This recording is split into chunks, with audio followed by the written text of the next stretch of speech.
സംസ്ഥാനത്തെ കാത്തിരുന്ന ക്ഷേമ പെൻഷൻ ഗുണഭോക്താക്കൾക്ക് സന്തോഷ വാർത്ത. 21-ാം തീയതി മെയ് മാസം 21-ാം തീയതി മുതൽ ക്ഷേമ പെൻഷൻ വിതരണം ആരംഭിക്കുന്നു. 3200 രൂപ വീതം എല്ലാവർക്കും ലഭിക്കും. തൊഴിലുറപ്പ് പദ്ധതിയിലെ 71 കോടി രൂപയുടെ തട്ടിപ്പ്. ഗുജറാത്ത് മന്ത്രിയുടെ രണ്ടാമത്തെ മകൻ അറസ്റ്റ്. കേന്ദ്ര ഗവൺമെന്റിന്റെ PM കിസാൻ സമ്മാൻ നിധിയുടെ 20ാമത്തെ ഗഡുവിന്റെ അറിയിപ്പ്. ജൂൺ മാസം മുതൽ 20ാമത്തെ ഗഡുവിന്റെ 2000 രൂപ എല്ലാവരുടെയും അക്കൗണ്ടുകളിലേക്ക് എത്തിച്ചേരും. റേഷൻ കടകളിലെ അരിക്ഷാമം രൂക്ഷം.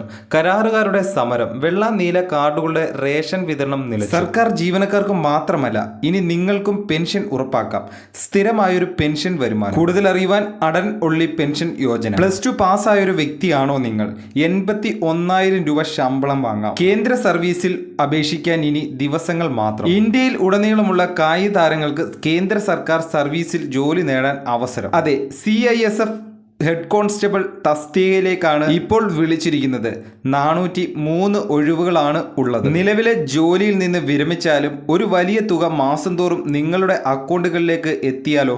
തപാൽ വകുപ്പിന്റെ അത്തരത്തിലൊരു പദ്ധതിയാണ് സീനിയർ സിറ്റിസൺ സേവിംഗ് സ്കീം. അടുത്ത 3 മണിക്കൂറിൽ കേരളത്തിലെ തിരുവനന്തപുരം, കൊല്ലം ജില്ലകളിൽ ഓറഞ്ച് അലർട്ട്. ഈ ജില്ലകളിൽ ഒറ്റപ്പെട്ട ഇടങ്ങളിൽ ഇടിമിന്നലോട് കൂടിയ ഇടത്തരം മഴയ്ക്ക് മണിക്കൂറിൽ 50 കിലോമീറ്റർ വരെ വേഗത്തിൽ ശക്തമായ കാറ്റിനും സാധ്യതയുണ്ടെന്ന് കേന്ദ്ര കാലാവസ്ഥാ വകുപ്പ് അറിയിച്ചു. ഇനിയും ഇതുപോലുള്ള ഇൻഫർമേഷൻ പെട്ടെന്ന് തന്നെ നിങ്ങളിലേക്ക് എത്തുവാൻ ഈ ചാനൽ സബ്സ്ക്രൈബ് ചെയ്യുക. അടുത്ത നല്ലൊരു വീഡിയോയുമായി വീണ്ടും കാണാം. Good bye.